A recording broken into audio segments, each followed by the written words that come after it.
I see Sam's also with us already. Yes, he was the first to log on. That's Sam for you. National values.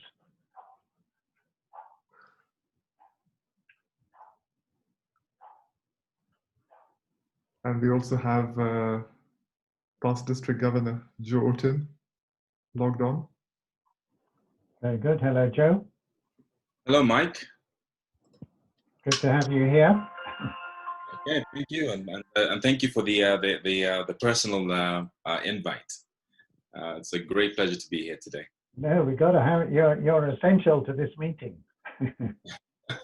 Hello, Mike. Mike, how are you? Hello, Sam. Back from Naivasha, and you too? Me too. Yes, I came from Naivasha last evening. Thank you. Yeah, you survived the trucks and the deviations. Yes, you did. I did. I think And, we need some national values among our constructors and those who guide them. Absolutely. And Joe, hello, Joe. Hello, Dr. Kobia. Yes, how are you? I'm very well, thank you. Yeah, good to see you on a Rotarian platform. Well, yes, I heard that you were making a presentation and interacting with the Rotarians, and I couldn't miss the opportunity. Well, thank you. Thank you. That's very kind of you.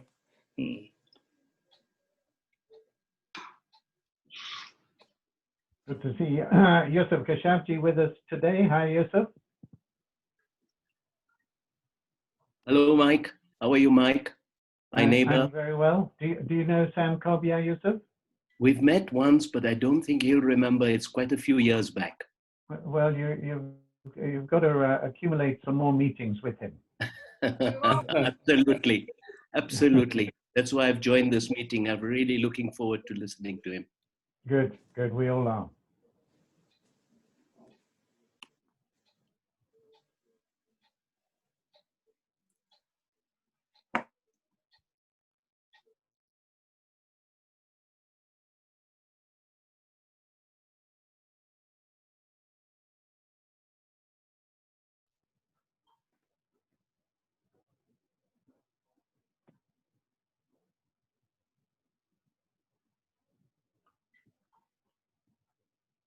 I hope that I see Nelson Buru is here during our vocational service, and I hope also our community service people are around, and our peace people.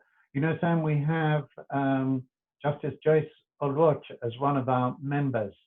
So she's the queen of mediation. I don't think she's online yet, but she's usually able to join us, and she'll be another person to get interesting reactions from, assuming she is with us.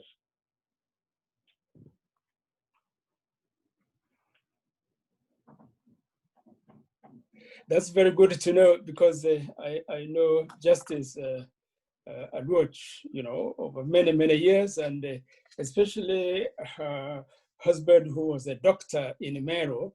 He was the first, he was the doctor who started a clinic, a private clinic in Meru after he served for many years in the government. So I know both of them quite well. I look forward to seeing her. Yeah. Joe, whilst we're waiting, what have we been doing in Kenya on peace these last few years as Rotarians? We've got our peace scholarships still, haven't we? Can you tell us a bit about that? Yes, Mike. Indeed, it's quite an interesting thing that within the 7 areas of focus now, the one that gets the most funding tends to be health. So health, and then followed by education, and also when you look at peace as a area of focus, peace seems to get the least funding. Not because there's a lack of peace programs, but I think that creating peace programs and projects tends to be relatively complicated, but then also a lot of senior members of Rotary International feel that most of the projects anyway go towards promoting peace, whether it's WASH projects, whether it's environment projects now, or health, or the others. But locally, we do have the Peace Scholars, who were sent to about 6 peace centers around the world, actually 7 peace centers now, with the introduction of the new peace center, in the first peace center in Africa, and the one that's in Uganda at the Makerere University. As we speak now, I just received an email yesterday with I think 3 of our candidates that have been that have moved to the next level of being accepted into the Peace Center from our district. So this is indeed wonderful news. And but some of the projects that that have come across have also been around the husbandry of livestock, around cattle herding and cattle raising. And being able to ensure that that you're getting perhaps a higher yield from the cattle, so that it reduces the need for communities to go and raid cattle from neighboring communities. I mean, and that's just an example of how complicated these peace projects can tend to be.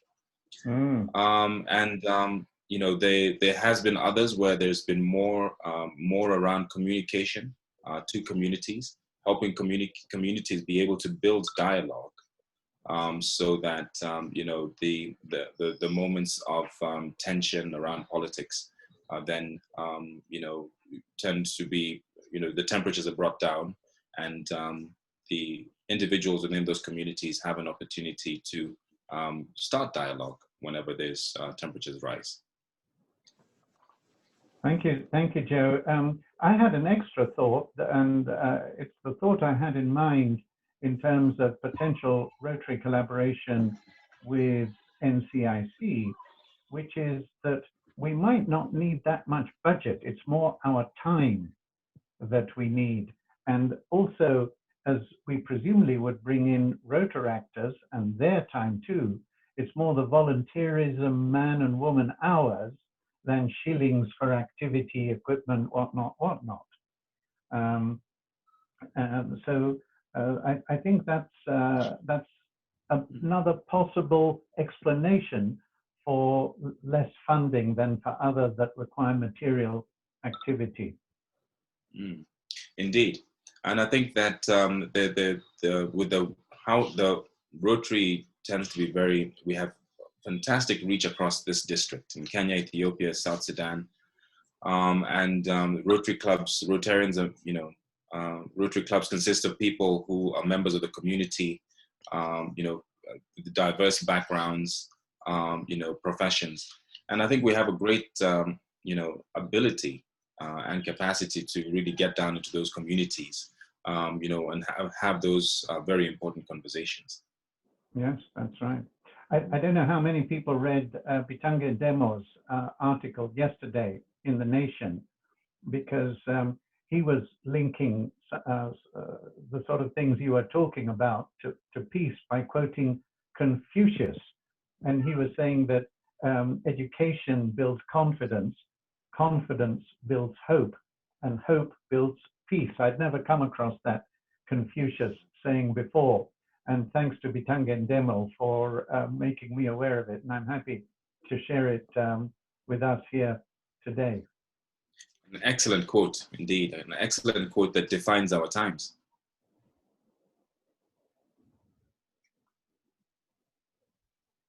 Ritesh, you're on mute. I need to get back to you. I'm just extemporizing. Thank you. Thank you so much, Mike. And thank you to all who have logged on. It's now 1 o'clock, and we will now begin the meeting. I'll request if you'll allow me just a minute to play the national anthem.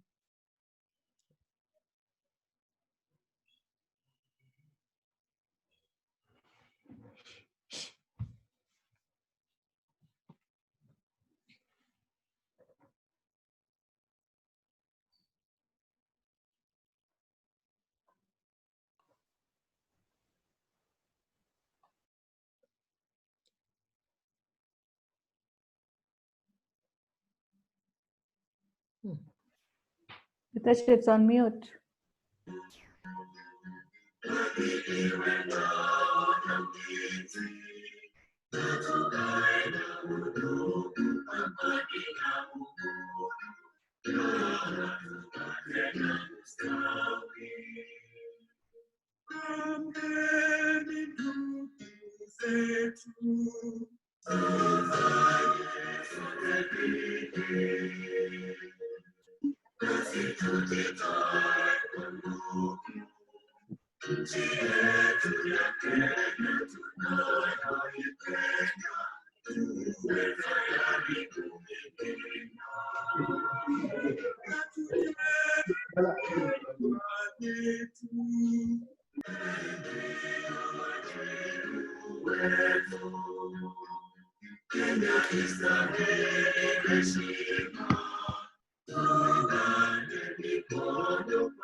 Thank you. And I will now request Rotarian Kalpa to kindly say a prayer for us. Good afternoon, Rotarians. I think we're going through this pandemic, so I just have a prayer for the pandemic times. Dear Lord, give us the grace to hear your voice and the strength to continue working for your kingdom in this time of pandemic. Do not allow us to be indifferent to those who today suffer the loss of a loved one or who suffer from the absence of work, but give us the courage to accompany and side with those who suffer violence or injustice. Amen. Amen. Ladies and gentlemen, I'll now request you to kindly raise a glass if you have something to drink. Alternatively, put your hand to your chest as we toast to the President of the Republic of Kenya. To the President.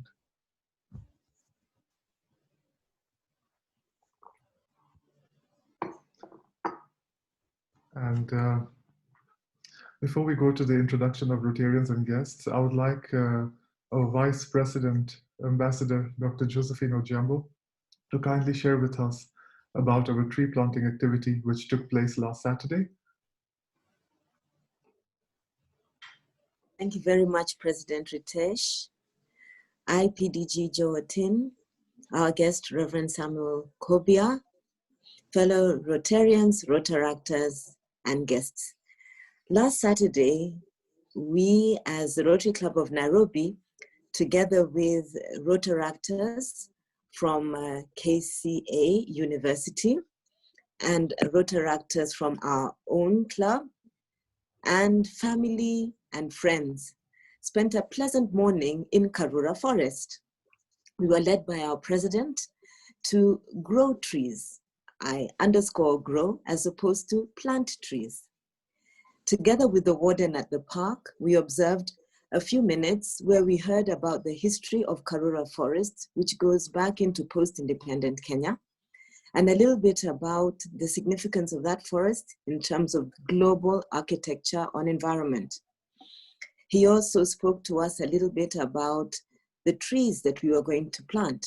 Notably, they were all fruit trees, and then spoke to us about the significance of the tree in the ecosystem in terms of oxygen and rainfall. We then learned how to prepare the seedling for the soil, how to graciously give the packet that the tree seedling is in a warm massage, turn it over and take it in our palms, and then kneel as if in a proposal manner, like one would where, when proposing to a bride, and then put the tree into the soil. It was all done to animate the tree planting, make it interesting for those who are present. This particular event was a preview to a larger tree planting event to be held by our club later on in the year to mark the 90th anniversary of our club.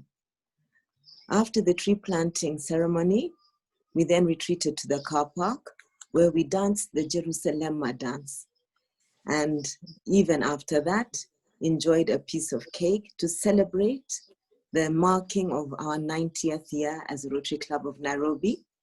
Our President Ritesh, on the occasion, also addressed not only Rotary Club, but Rotarians, and all this can be found on our Facebook page. Thank you for allowing me to share. Thank you so much, Ambassador Dr. Josephine, and that truly was a very memorable Saturday. I'd like now to welcome to our meeting today our past district governor, Joe Otin. PDG Joe, welcome. Thank you, Ritesh. I see so many friends, you know, and fellow Rotarians here. Haven't seen you all in a while. Josephine, Dr. Jambo, thank you so much for that. You know, talking about the this anniversary celebration, and it's great to have worked with you in my year as well. Just to say a big thank you to all the Rotarians. I think we achieved big things in the year. You know, one of them being that we were third in membership growth across the world, out of 529 districts. We probably raised more money for the foundation in the past than we have in the past 5 years. We were able to raise you know, over 30 million shillings for COVID you know, COVID relief. And you know, I've been called by Rotarians across different parts of the world to talk about how we managed the year. And but you know, it's certainly nothing that I did. It was more about what you did.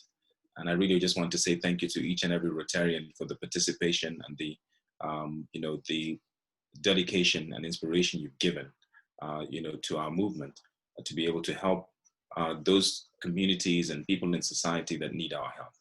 Just wanted to say a big thank you to all of you. Thank you so much, past district governor Joe.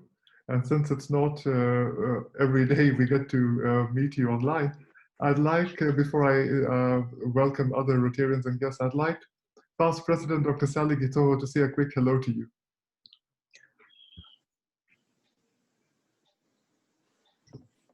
Hello, President Ritesh. I've just sat down and hello, everybody.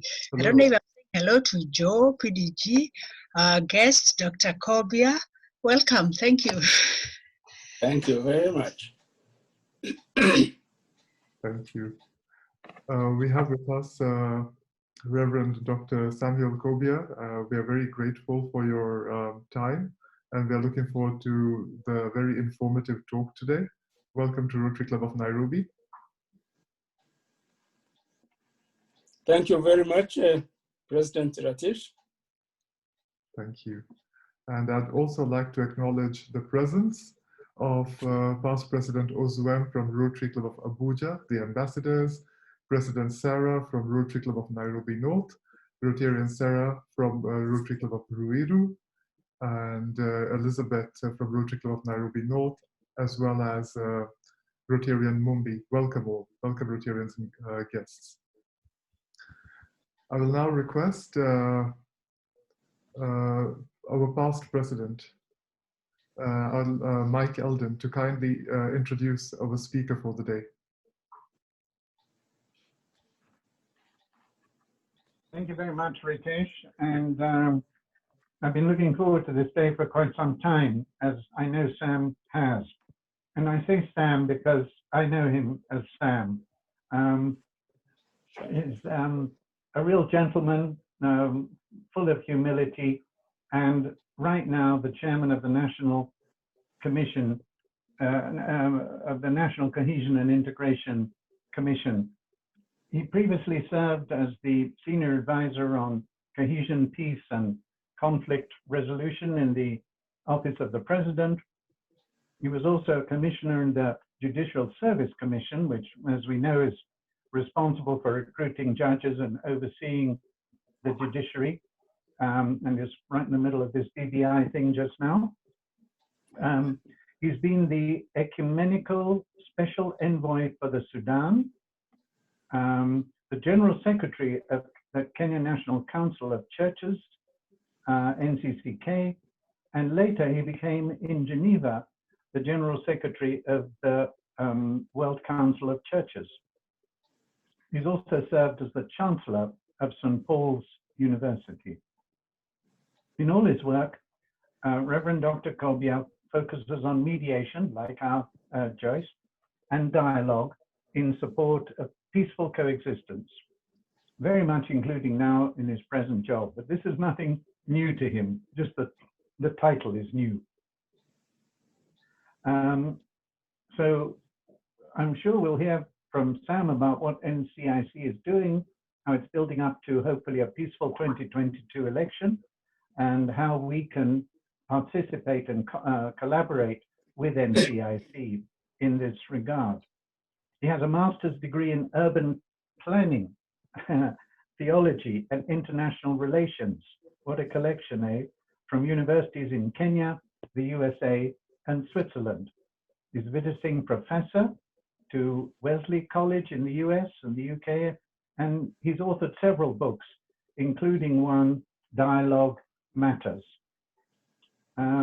I've had the privilege of dialoguing with Sam for some years, and I'm now working closely with him in his position at NCIC, which has within its portfolio the mandate to help us live the national values.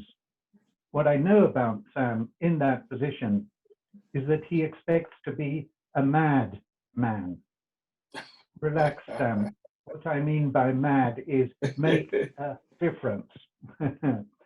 So the question that we're going to look at is how can we in Rotary, within our peace pillar, collaborate, as I said, with NCIC to help generate this cohesive, integrated society we all want to see.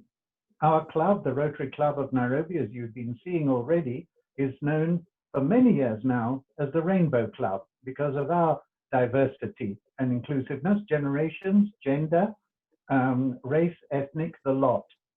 And we have within the overall Rotary community of Kenya, the spread around the country, the diversity around the country, and including with the young Rotaractors, so that we look forward to hearing from you and then to seeing what we can do usefully for impact together. So it's my very great pleasure to introduce Sam Kobia.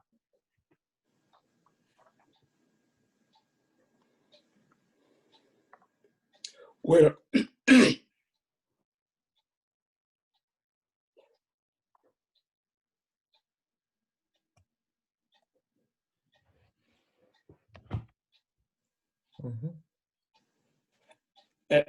hello, may I now? Yes. Can you hear me? We can hear you. We can now, yes. Yes, thank you, thank you, thank you. President Ritesh, Rotarians, guests, ladies and gentlemen, I first of all want really to express my joy and pleasure in joining you today and to be able to speak to you.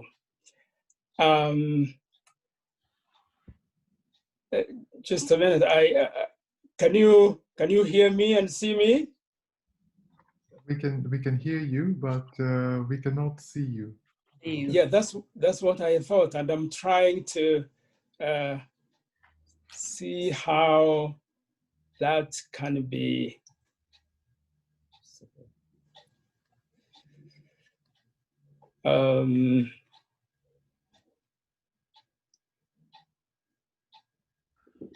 There is an icon to your bottom left with, yes. With a video. Perhaps you would like to click on that. Which I have. Can you see me now? No, we cannot. Hey.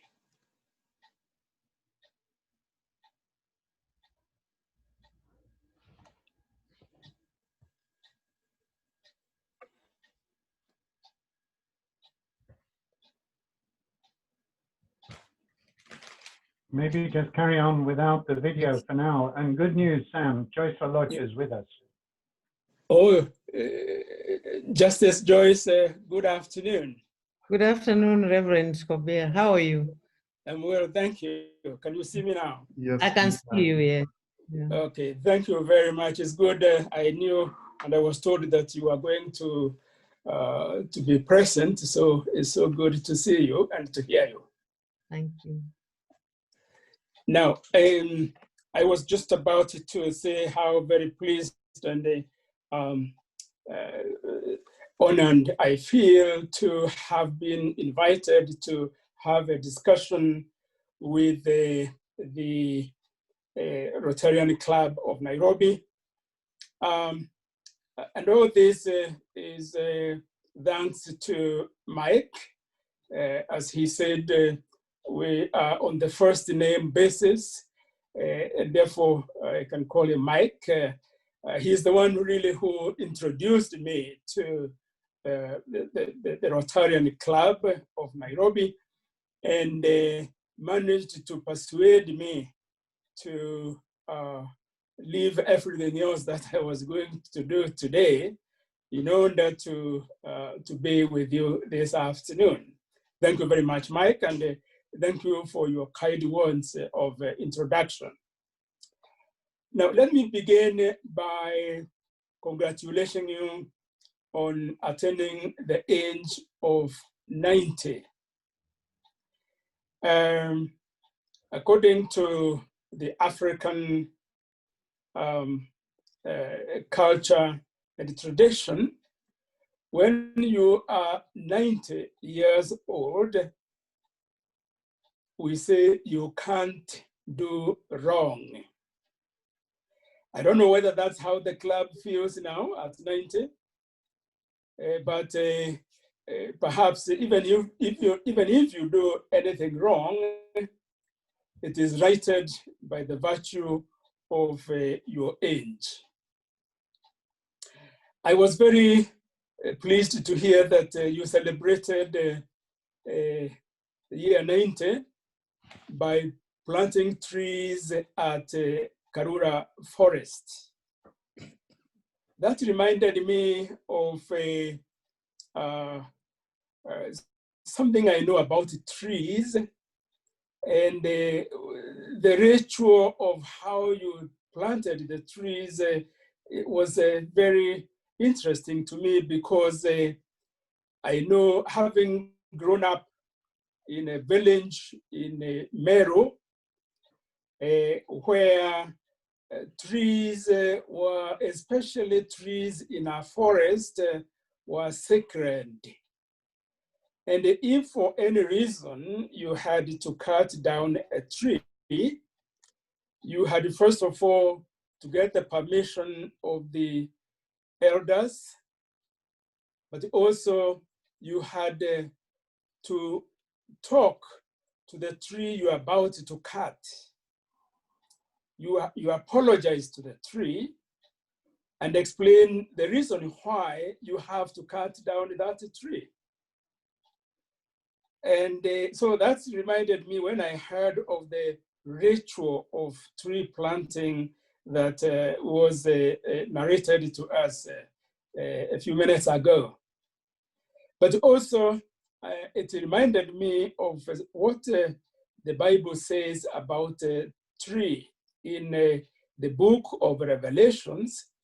Revelations, I think 20:21, where it says, the leaves of the tree of life are for the healing of nations. The leaves of the tree of life are for the healing of nations. And then that really led to me to think of how much healing the nations of the world today need, including, of course, our nation, Kenya.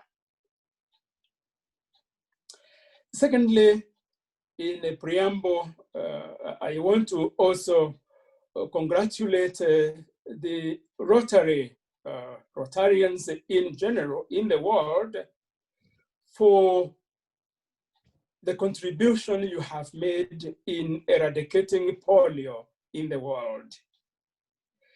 Polio is obviously very devastating, once it attacks you, your life can never be the same again.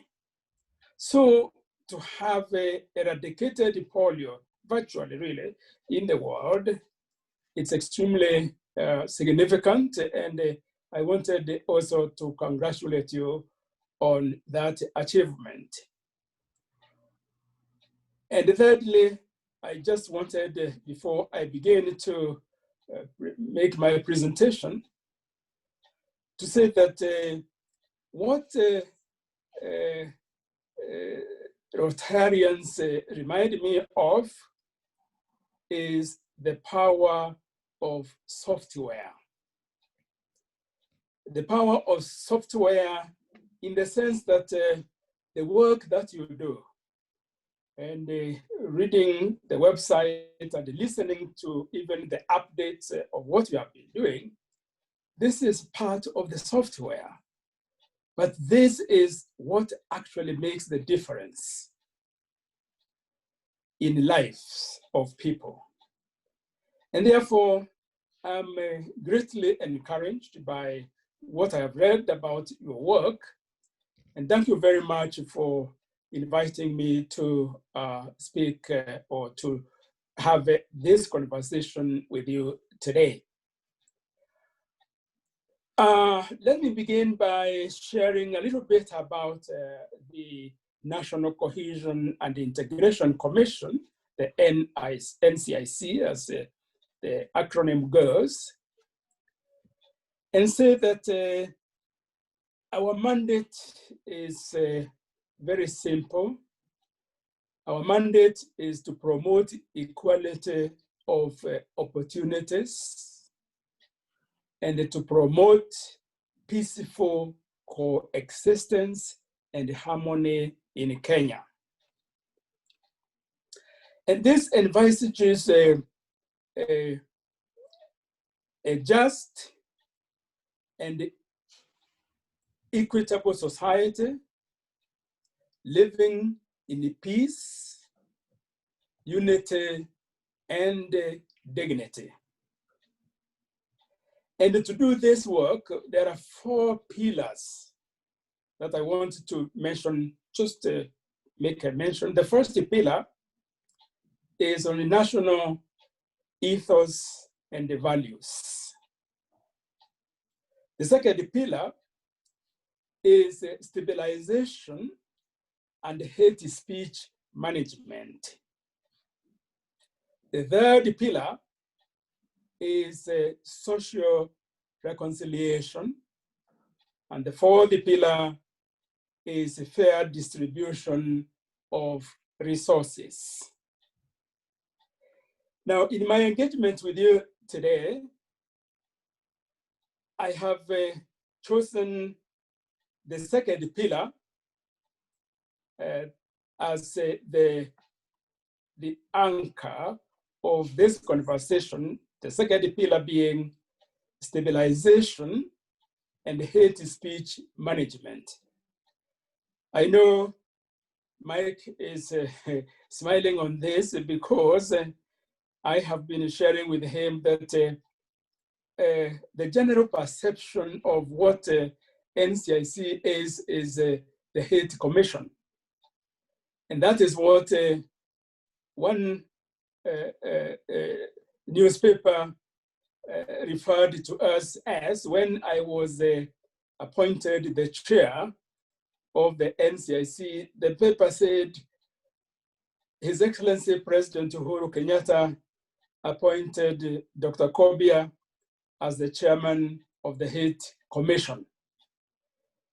Nothing could be far from the truth about NCIC because the whole question of hate and incitement constitutes less than 5% of our work. But why have I chosen today to anchor this conversation on the pillar of stabilization and the hate speech management? Now, this is because we are now entering, the political season of elections in Kenya.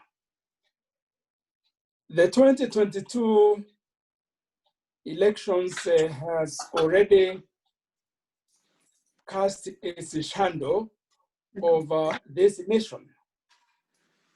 Now, we know that elections have been synonymous to violence in Kenya. I know, and some of you who are also of my age or just slightly younger than me would recall that the very first elections in this country in 1963 were marked by violence. In fact, the Somali community in Kenya boycotted the entire election in 1963. But of course, violence related to or violence triggered by elections is not unique to Kenya. Scholars tell us that in the last 2 centuries, between 1788 and 2008, 68 countries in the world, including China and Russia, have experienced violence and have never had peaceful transfer of power between one party and the next, or one election and the next, where there is only one major party like in China. Unfortunately in Kenya, and this is where I really wanted to lay emphasis, is that divisions along ethnic lines result in violence, including riots, protests, demonstrations, gang and militia activities in many parts of the country. Mike mentioned that I served on the Judicial Service Commission, and I recall that back in 2014, as JSC, we tried to, no, in fact, it was 2012 as we moved to the elections of 2013. And the JSC, we counted the number of criminal gangs that we had in the country. At that time, it was 56. These are gangs of young people who sometimes are formed by politicians to serve as their goons, to intimidate opponents, or simply to rough up the politicians, other politicians in rallies. Now, yesterday in Naivasha, we had a meeting with the elected members of parliament in the county of Nakuru. And I raised this issue of armed militia groups. And I was told that today we talk of hundreds, not just like back talking of 56 or 60, hundreds of them. Kenyans being innovative and imaginative as they are, there are those who have made this their business. In the run-up to the elections, they form these militia groups and then present themselves to politicians, asking them to hire them if they want to succeed. And if they don't want to hire them, then the militia groups themselves would make sure that any meetings of those politicians will not be peaceful. So I have just digressed to make this point because ethnic-based violence are part of an election, a process towards election, and during the elections, and if need be, after the elections. It is because of that political incitement, and particularly how the media packages information about elections. And also today, talking of social media, that has now occupied a lot of public space in the public arena.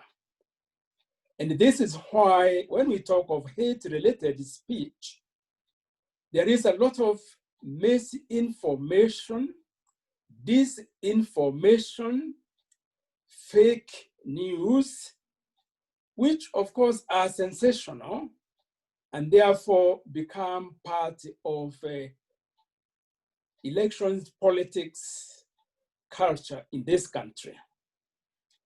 Now, it is under these circumstances that the Commission wants to foster stability in violence-prone areas and to counter hate speech and ethnic incitement.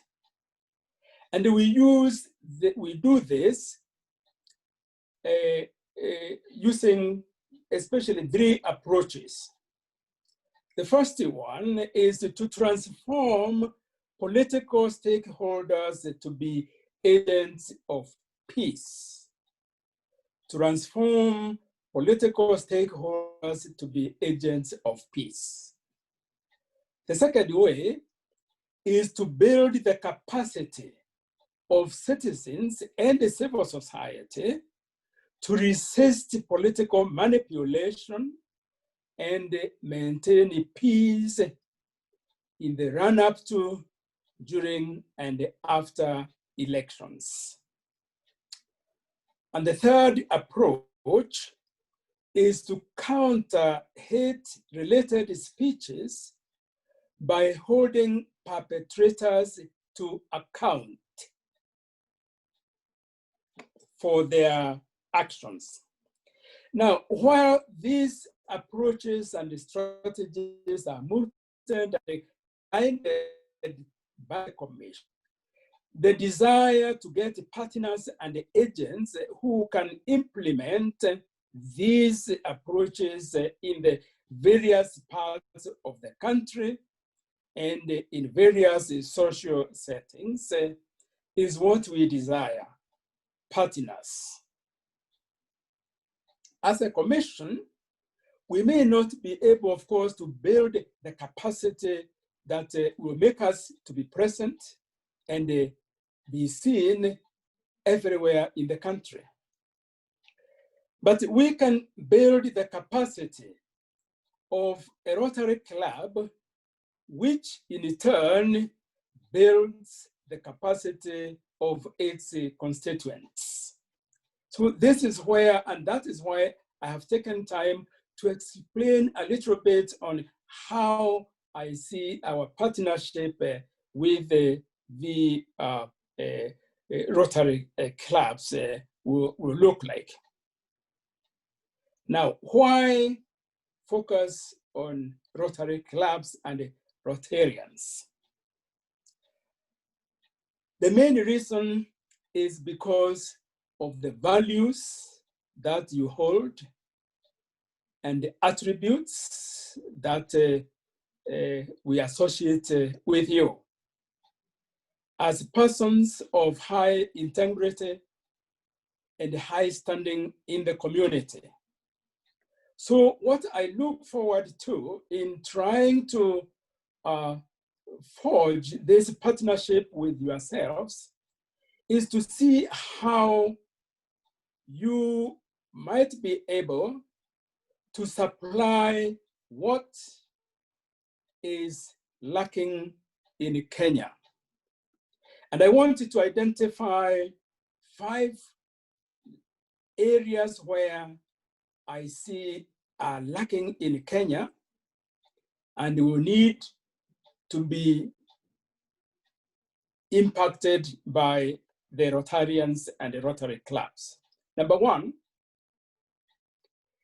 is a life that is value-based and purpose-driven. A life that is value-based and purpose-driven is lacking in Kenya, especially among the youth. You might recall that a few years ago, Alex Awiti of the Aga Khan University did a study and came up with the findings that I must say have been really troubling and worrying in this country.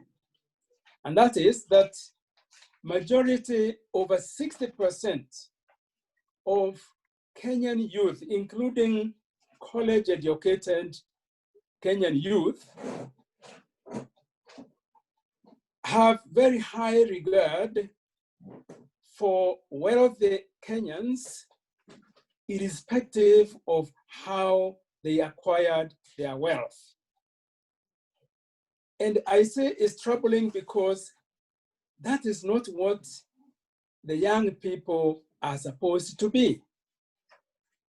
Traditionally, young people are the ones who are most critical, especially of an equal society, whereby majority of the citizens are deprived of things that make for a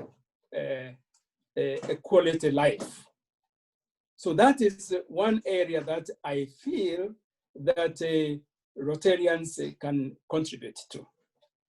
The second that is lacking that Rotarians could contribute to is friendliness and good neighborliness. And that takes us back to the basis, if you will, the very fundamentals of life. This might sound old-fashioned, but it is extremely important. Friendliness and good neighborliness. The third is on ethos, including selfless service. And this, of course, reminds me of your motto, service above self. So selfless service is also lacking, and you can contribute to that. The fourth is to have individuals who have a calling and a mission in life.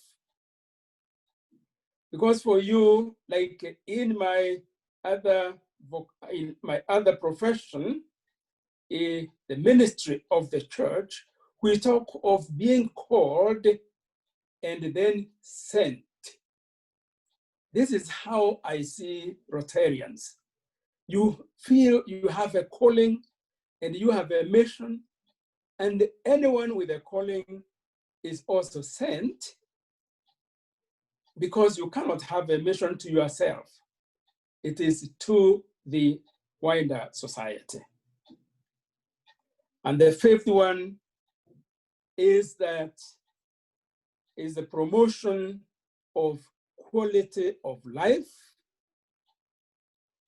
through local projects, such as you have yourself been involved in. Now, having talked of these 5 areas that are lacking in general in the lives of Kenyans, to which you can contribute, let me also say that something has been happening in the last 2 weeks in this country that I feel we need, and this is where, again, we can work with the Rotarians, And that is the media have been awash with the question of moral decay in the society.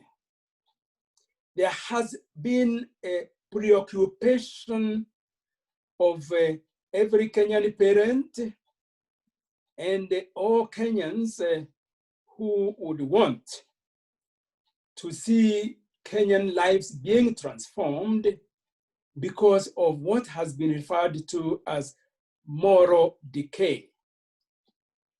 What I see happening is that the social fabric of Kenya is being eaten from within. It's like the termites are busy destroying the social moral fabric from within. And before we know it, we might be having just a hollow, kind of life, and a very shaky base or basis or foundation. And that foundation is shaky, and this is evident when you consider how COVID-19 that has led to partial lockdown, and particularly during the local lockdown, that has led to the teenage pregnancies in their thousands. And domestic violence, such that has not been witnessed in many years in Kenya.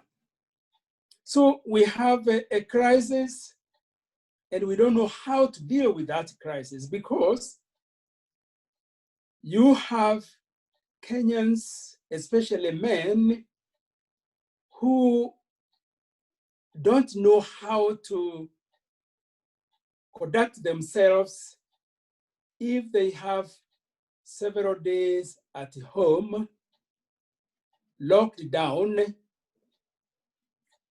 and because of that, the behavior they exhibit is what has led to the moral decay, or actually talking of moral decay because it has been there. Kenyans being the imaginative and the creative people like that they are, and cartels have been formed to find ways of dealing with the bored young girls in various communities in the country. And what has been reported and has therefore been called the moral decay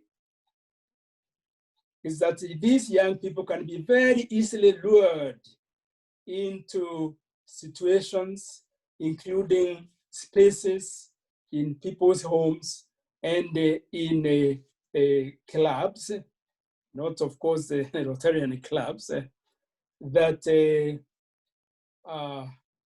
really find it difficult to know how to deal with. So this is extremely important. And because of that, we see that cohesion and the peace, integrity, dignity has been thrown under the bus.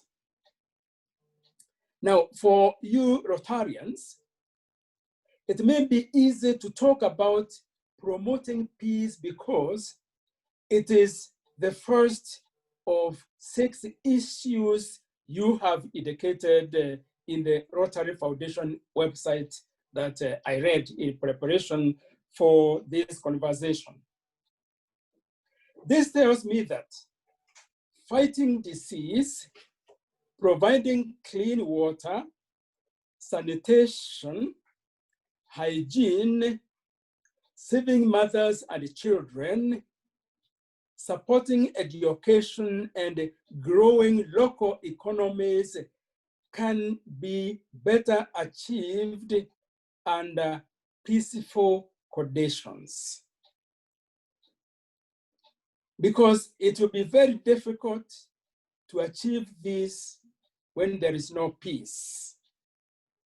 But electoral moments in Kenya do not only disrupt peace, but they disrupt also the delivery of other services that impact the core areas of Rotary's work. Rotarians contribute to a peaceful 22 elections can be done in many ways, one of which, and I have referred to the first of the 6 issues that we have identified, that is peace.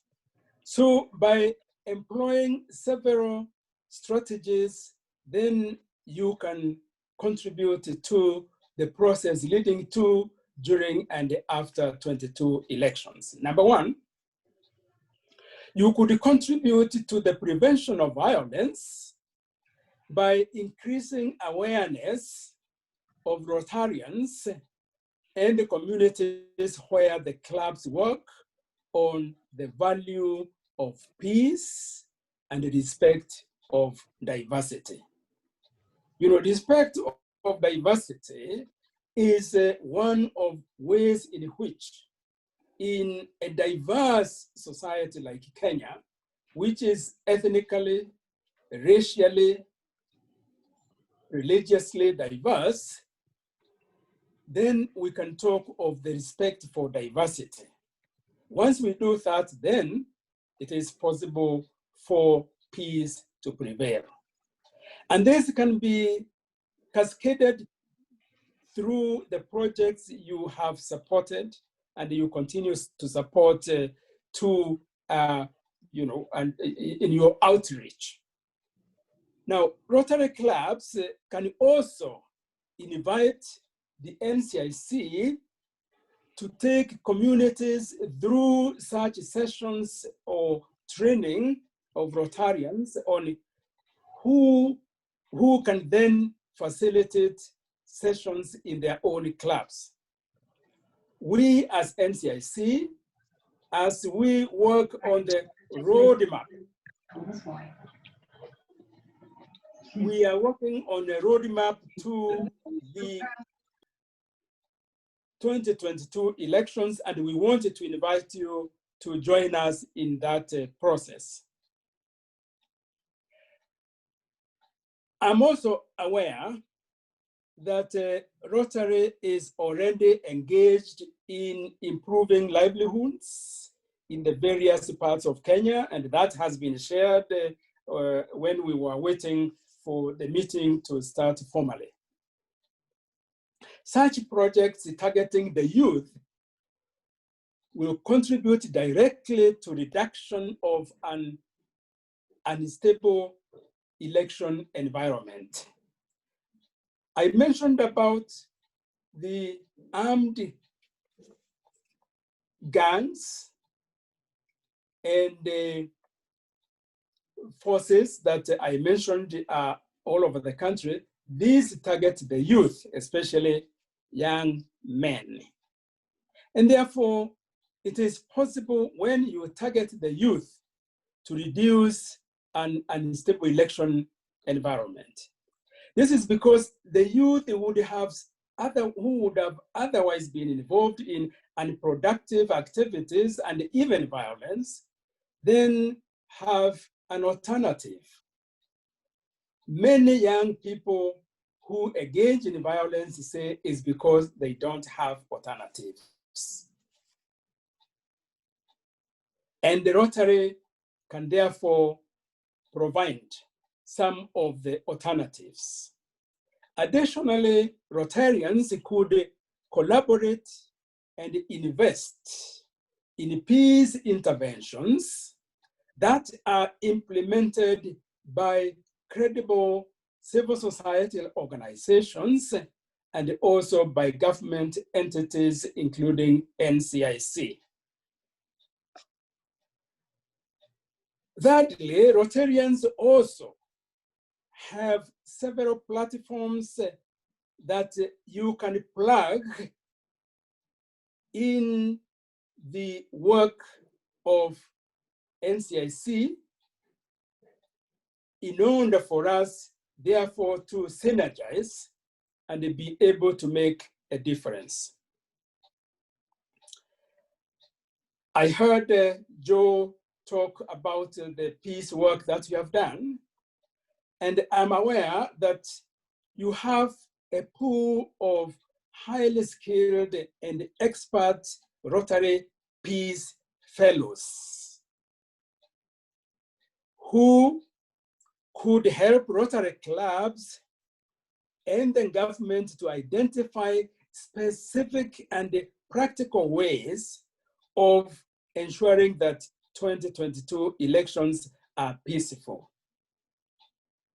Your peace fellows can be very instrumental in enriching the NCIC roadmap to the elections of 2022 and beyond. The peace that we are talking about is not only when we talk of what is defined generally as peace, but this reminds me of what the late Mwalimu Julius Nyerere of Tanzania said about peace and development. He said that peace is another word for development. And therefore, to the extent you are involved in peace, in development, you are also involved in peace building. And then I recall what Mahatma Gandhi once said. He was asked, what is the way to peace? Mahatma Gandhi said, there is no way to peace. Peace is the way. That's how we want to see it in NCIC.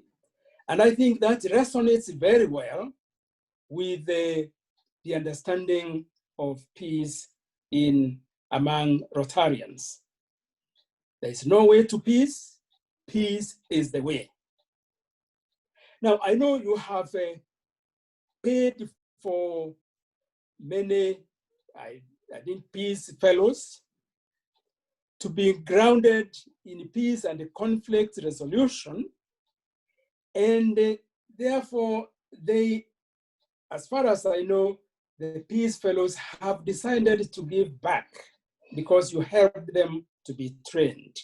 They want to give back to the society.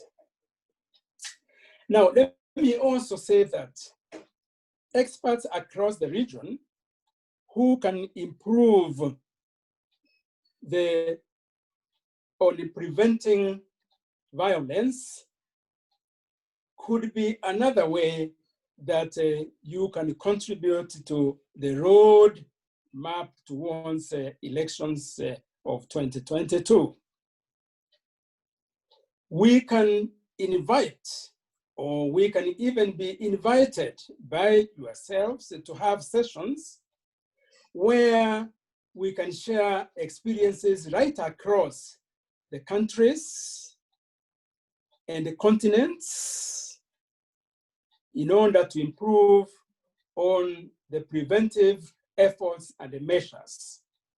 And in doing this, I want to mention very briefly how I understand the nexus of universality and particularity in the work of Rotarians. And that reminds me of what we always used to say in the World Council of Churches that Mike mentioned. I was the General Secretary of in Geneva for many years. We used to say, think global and act local. And this has to do with the principle of subsidiarity on which devolution in Kenya is based. And I can see Rotarians, long before we talked of the global village, yours has been a global village for decades. Rotary unites more than 1.2 million people worldwide. This is a very strong constituency which can leverage on people power. And this is part of the software that I talked of, people power, to enhance peace in a country or in the whole globe. No wonder Rotary calls on people to unite and take action to create lasting change. And let me say that let's also create a lasting peace. The voice of, and this is what we have learned, this is what I learned in the course of my work on peace and mediation. The voice of a neutral arbiter, like Rotary clubs, is usually a savior's voice in situations of open conflict. During your district conferences, for instance, Rotary can call on politicians in Kenya, and indeed in this region, to promote peace and embrace diversity of political opinions. Mr. President, Rotarians, allow me to conclude my remarks by asking this question. Where does a Kenyan youth find hope today? Does a Kenyan youth, an average Kenyan youth, does he or she find hope in the family, in the community, in the society, in religion and religious organizations, or in politics? The answer is obvious. The answer is no.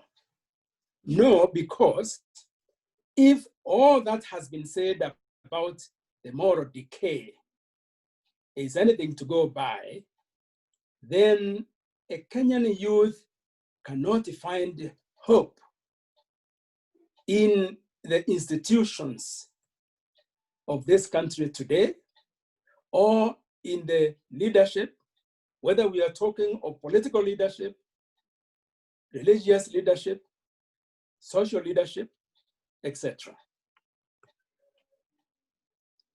There is a lot of talk about hopelessness among the Kenyan youth. How can we join hands together to really help the Kenyan youth to find hope today? I am confident that you Rotarians know a thing or two that can help in making the young Kenyans hopeful.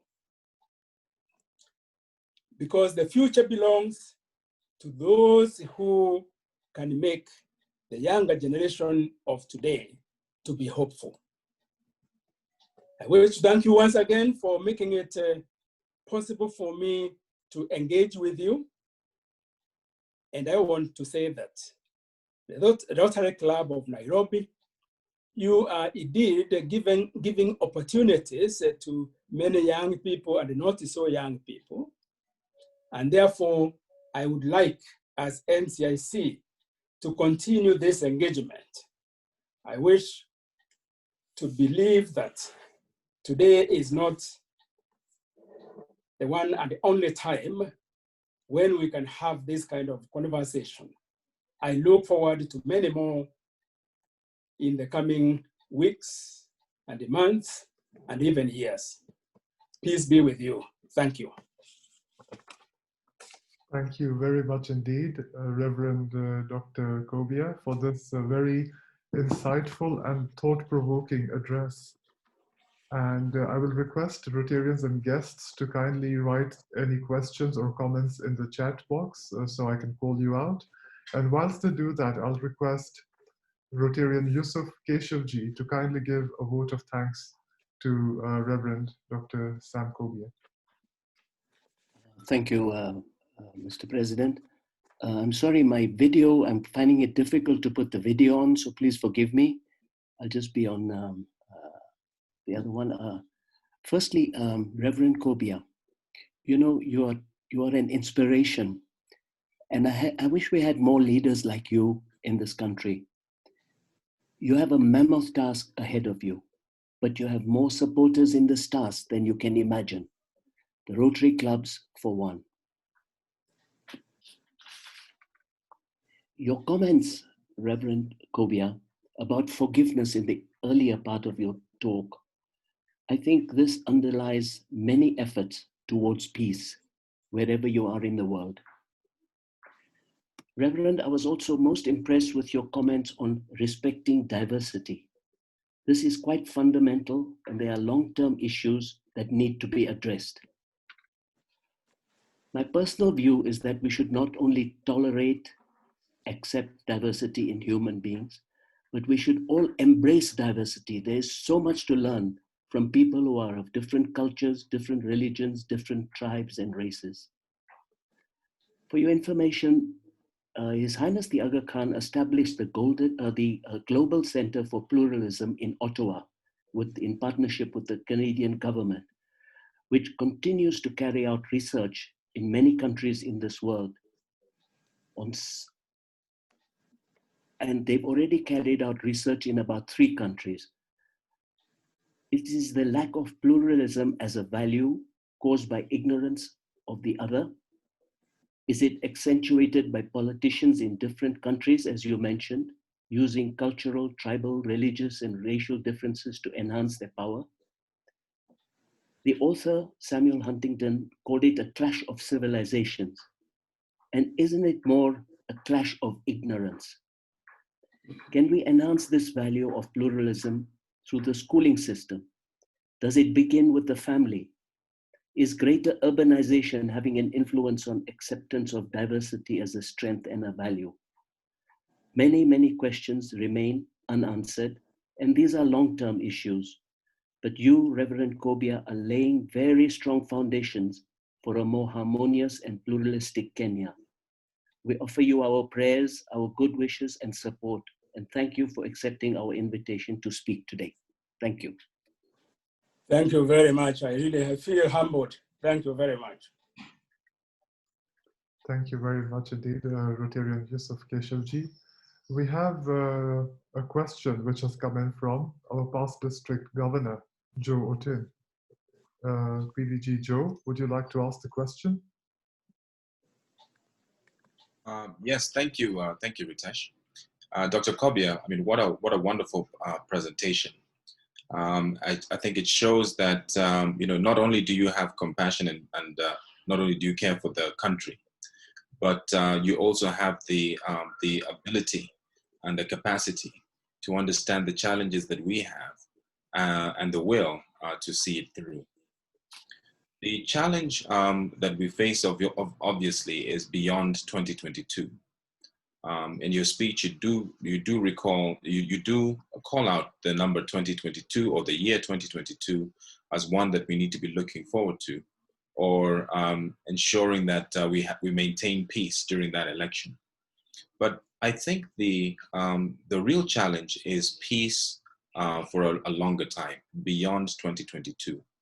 So as we put programs together, it is necessary for us to be really saying, you know, will this be the first cog in the wheel towards a much longer term, you know, issue in terms of dealing with peace? We also know you can't switch peace on like a switch. You can't turn it on or like a light, you know, switch it on and switch it off. That peace is something that you develop over time. So within Rotary, we have, and within the 6 areas of focus, or the 7 areas of focus now, you will find that we address some of the things that Kenyans have said within research that they require. They want jobs, they want medical care, they want education, you know, and we do take care of this as much as we can, especially dealing with the lower income groups. So, you know, if we were to now bring our resources, we have global grants and we're bringing resources to deal with these. Would it be possible to work with government? Would government be able to fund some of this through the programs that we carry out in our global grants to address some of these issues that Kenyans say they would, you know, that are, you know, the areas that they really want assistance in?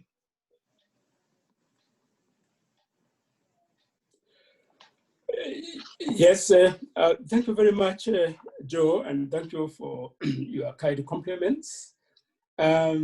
Yes, challenge beyond 2022. As I said, when we talk of a peaceful, a cohesive, a united approach to the building up to 2022, during the elections itself and after the elections, that's actually what I had in mind about peace beyond 2022. Now, I have also been talking particularly to my, you know, to the commissioners in NCIC, to our constituency, including especially when we are in the communities that have experienced violence, whether it is based on resources like land, water, pasture, etc., or whether it is a conflict that is based on political incitement. And what I say is, what we need to do is to build a culture of peace to replace a culture of violence. Now, in what we call hotspots in the country, in Rift Valley, Upper Rift, and even Lower Rift, etc., especially those because we have been involved in those places. Once a conflict arises, the first thing they do is to reach to a weapon and go and fight. Now, we have been telling them, now we want to replace that culture that you would say when there's a conflict, reach out to a tool that will help you in dialogue, in talking, and not to an arrow or a spear or a gun. And this is what I would see as it is. And that, as you said, peace is not something you can switch on and off. It's building, it's peace building, as we say. And it is through that research you have talked about, where it shows Kenyans clearly want jobs, medical care, education, etc. And these, of course, require facilitation through mobilization of financial resources, of knowledge, skills, etc. And I would say we will be prepared as NCIC to partner with you in mobilizing the resources that can be used to respond to what Kenyans have identified as their urgent needs and aspirations.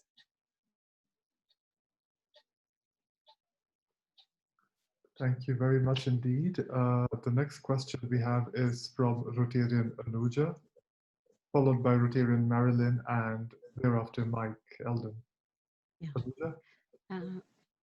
Thank you very much, President Ritesh.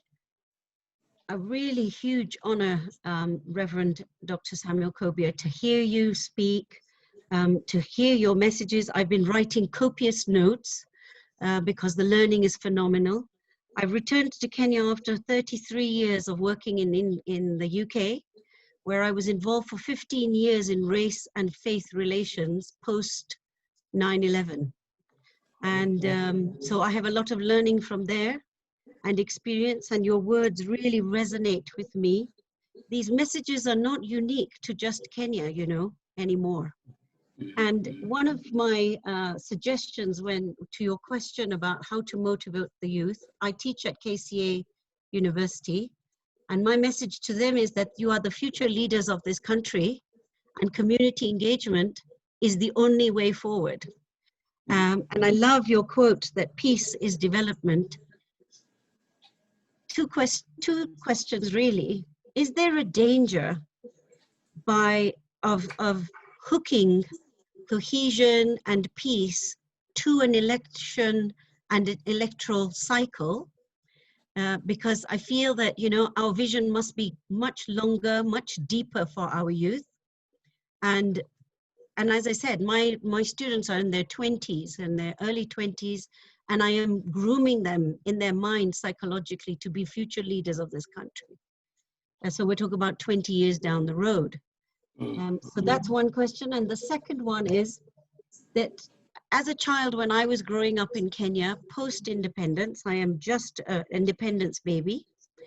I remember that when the President Jomo Kenyatta used to speak, you know, he brought this huge energy of cohesion together under just one word, Harambee, and Tujenge Pamoja. And that I'll never forget. It carried me through my life. And is that what we need now? Those kind of, it's a soundbite actually in social media terms, but it's something that we really need to motivate and create that purpose-driven vision. And I was wondering if the Commission is sort of focusing on things like that.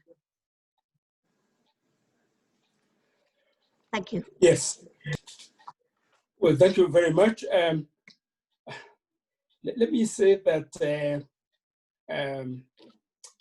talking of diversity, I wanted to recommend really a book that I value so much, which talks about richness of diversity, etc. The title of the book is Dignity of Difference by Jonathan Sachs, who was a rabbi in London. He passed on only 2 weeks ago. Rabbi Jonathan Sachs, to me, is one of really the philosophers, thinkers, and even actors in the 20th, late 20th and early 21st century, who has given so much attention to how difference could be turned around and become a value that we need to embrace instead of using difference and differences to foment violence and conflict. Now, is there a danger of hooking peace and cohesion on elections? My answer is yes, if that focus is only just that, only on elections. But actually, what we are doing is we are talking of this roadmap to the elections because of what we know elections have done to this country. Already, anxiety is beginning to build up in the hearts and the minds, emotions of Kenyans, simply because they know an election is coming. And that anxiety is even compounded when you bring a referendum just before the elections. And that is why we have focused on that. And I was asked to reflect on that, but we go way beyond that. Our work is much broader and deeper. And yes, we are doing much more.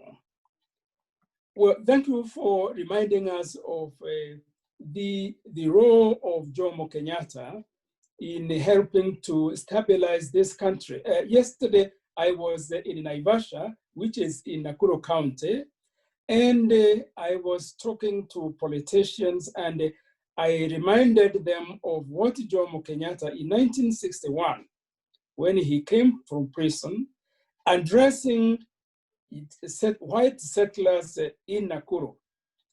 Many of those settlers came with their guns because they didn't know what to expect.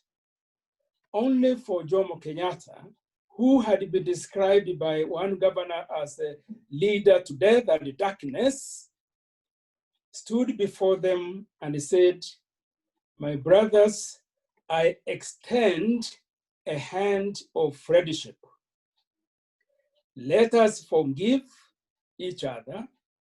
Let us reconcile, and let us work together now to build a new Kenya." You know, that is what saved Kenya from going down the route of Zimbabwe or DRC or other countries. And what you have said about Harambee, as you say, yes, it might appear as a soundbite, but really that is what made Kenya to make the strides that it did in development, but above all, in having peace in a region that was so turbulent. Forgiveness, reconciliation, healing, that is what helped this country. And I agree with you, that really is what we should build on. And as you teach young people, and as you said, community engagement is important. By having your students to engage in practical projects in the communities, that is part of building that culture of peace I've talked about. And I like very much to maintain some communication with you, because I like to know what is happening in the universities today. I do, but my teaching today is really on peace ethics at the level of doctoral students. So I miss that younger students and what they are thinking, and how they could be helped and facilitated and empowered to make a difference in this society. Thank you very much. Thank you so much, Reverend. Would you mind giving us just a few more minutes, as I know that you have to... I really can only give another 5 minutes, certainly not more than that. Okay, thank you. We'll have a quick comment by Rotarian Marilyn, thereafter a question from Mike Eldon, and a closing comment from Justice Aluoch. Thank you, President Ritesh. Thank you, Reverend Kobia, for your time this afternoon and for the call to action. It is a comment as well as a question. As an urban planner, what do you see as the role that urban planning plays in enhancing or creating peace, or the opposite? Does enabling people by planning for them well facilitate peace, and how can we build into that agenda? Thank you very much, Reverend Kobia. Thank you. And perhaps... thank you. Sorry. Thank you, Marlene. Yes, my other profession is in urban planning, as you have said. Towns that are well planned taking into account what quality of life means for an urban dweller, taking into account what in pursuit of that quality of life also takes care of the environment, which you need in order to increase the quality of life, by the way, the mobility and interaction between urban dwellers is what I would consider as absolutely necessary in urban planning today. I am one of those urban planners who believe in planning cities around communities. A community that will have within its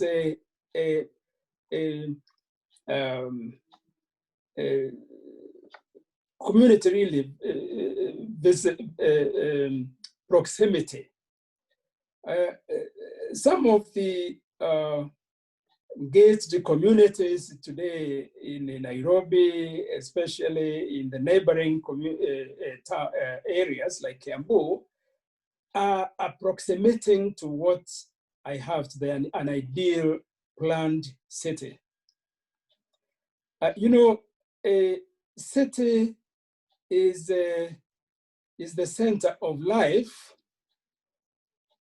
but cities today are places where life is lost because many of them are not planned with that in mind.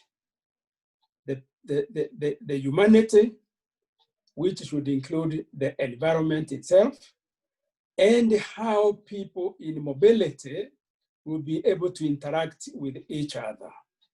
I think that's, to me, the basic ingredients in how an urban or a city should be like. If it's like that, then the quality of life and the quantity of life will go hand in hand.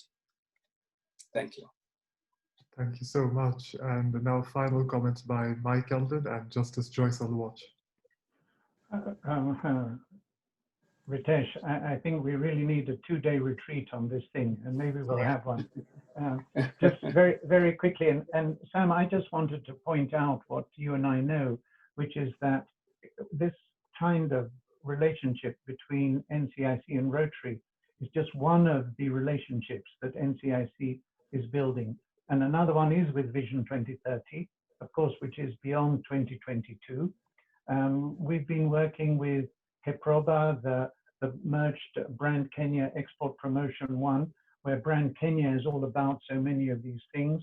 We're working with KEPSA, which is leading this multi-sector forum that brings in civil society, religious leaders, and government and others.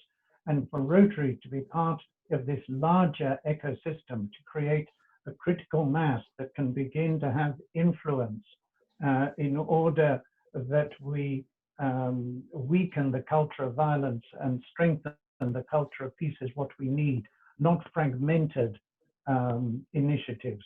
Our strength as Rotary is our national spread, our national leadership with people like Joe Tin, our country chair, our present chairman, Patrick Obath, our present district governor, Patrick Obath, who's a former chairman of KEPSA.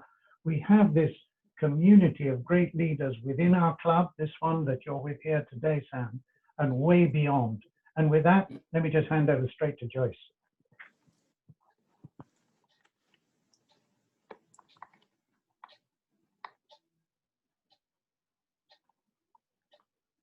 Justice Oluwatch. Beg your pardon, I'm sorry. I was muted because I wanted to listen to what Reverend Kobia was saying without any interruption.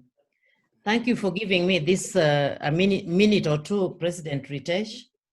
Now, Dr. Kobia, I'm very apprehensive about the politicians. I'm now speaking as a mediator. I have since moved my legal profession from judge to mediation, and I am now an international mediator. Okay. Yes. Good to know. Good to know. Yes, thank you. And just last week, I got on a board with the International Advisory Panel of the UN on mediation just last week. Oh, good. So my greatest fear is, so I believe now in relationship building. The young people in this country listen, I mean, they watch TV and they listen to the politicians. And they occasionally, or most of the time, the politicians talk at each other. And some of the statements they make at each other are really regrettable. So I'm happy to hear that last week you were in Nakuru, or this week, and you are talking to politicians. I hope that your organization can talk to politicians much more, because the young people are following them. They are listening and they are repeating what the politicians are saying at each other. And yeah, I have that great fear. And these are young people growing. In fact, a friend of mine, her 10-year-old son said something that shocked her and her husband. And the young man, the 10-year-old said, "But what's wrong with it? So-and-so was saying it on the TV." I will not repeat their names, but they are all politicians. So-and-so was saying it on the TV, and I think he was saying it to abuse the so-and-so. And these are very senior politicians in the country. So I'm very fearful about this. Yeah. At least we don't have Trump here. Pardon? Well, thank you.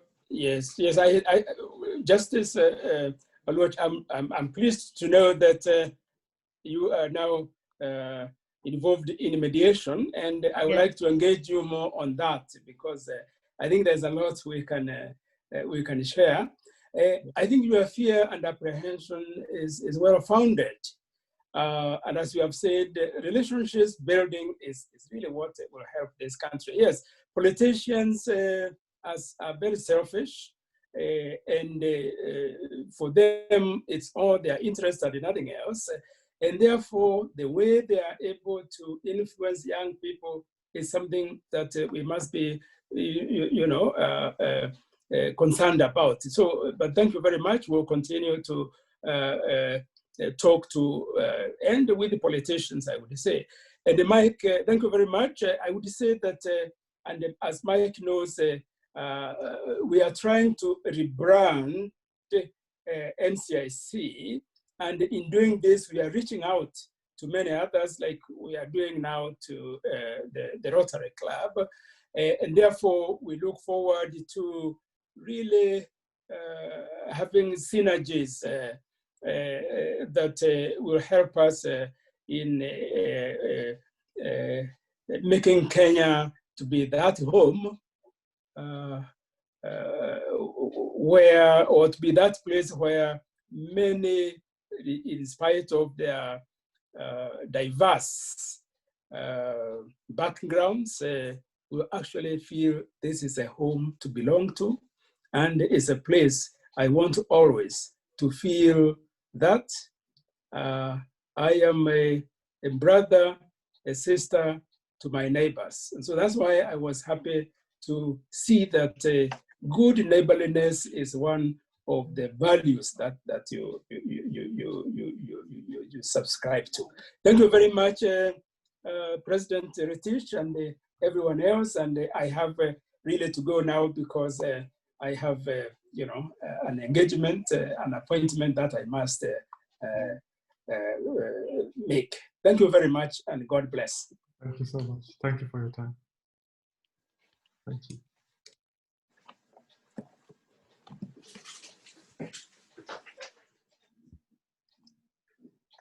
Thank you so much. Thank you, Mike, for bringing us such a wonderful speaker today. And we have Dr. Sally Gito, who said a very informative talk, especially around the areas of collaboration with Rotary. Well done, Dr. Reverend Kobia, and thank you, Mike, for bringing him to us. And we also have got all the other Rotarians who sent in some wonderful remarks, and are very grateful that Dr. Sam Kobia spoke to us today. Thank you. Asanteni sana. Thank you.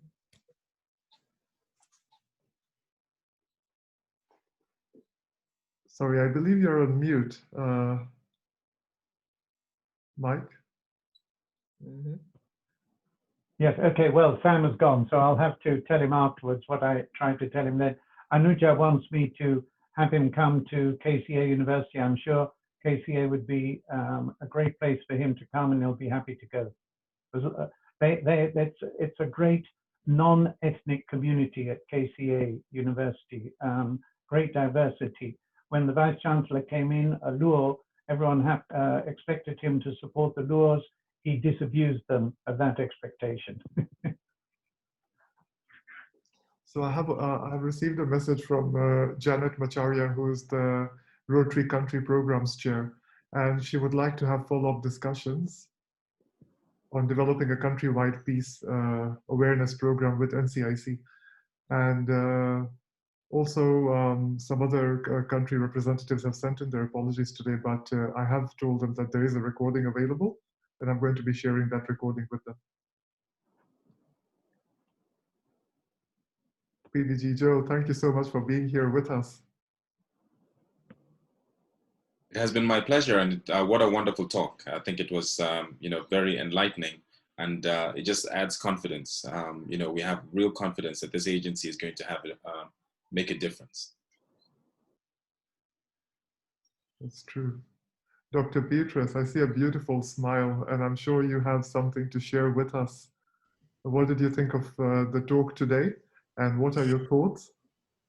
Well, I was glad to have experienced it, because for those of us who've been away and come back home with so much hope, because we carry a nostalgia of what perhaps we knew growing up. And then we come back and face the reality check that is the mountain that we have to climb. It was reassuring to hear the voice of someone who has consistently represented those values that he spoke of, continuing in the work that will take us to the desired destination, and a real joy to know that within Rotary we can partner to make an impact as well. So I enjoyed that very much. Thank you.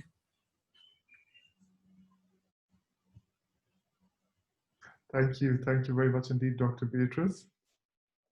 Do we have any further comments? Dr. Sally? No, President Ritesh, thank you so much. I actually have to sign off. Nice seeing you all. And I think we have to leave this talk. There's a lot, leave, L-I-V-E. We have to see how we put it to action. I like the call to action, and let's do it. Thank you. Perfect. Well, thank you very much. We will now close this meeting, and I'll share information about our future meetings. So all the Rotarians and guests kindly do join us. Shubrika, welcome. Thank you for joining us again today. Thank you. Sorry, you're on mute. Shubrika, kindly unmute.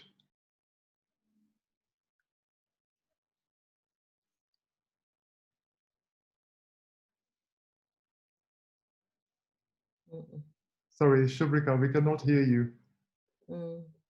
We cannot hear you. Oh goodness. Sorry, there is. Sorry, I have to leave. Yes. So thank you so much. Thank you all. Shubrika, sorry, we cannot hear you. Next week we have our AGM. Notice has been sent out, and we will send out the link and notice again. Thank you all for being here. Thank you, Mike, for this wonderful talk.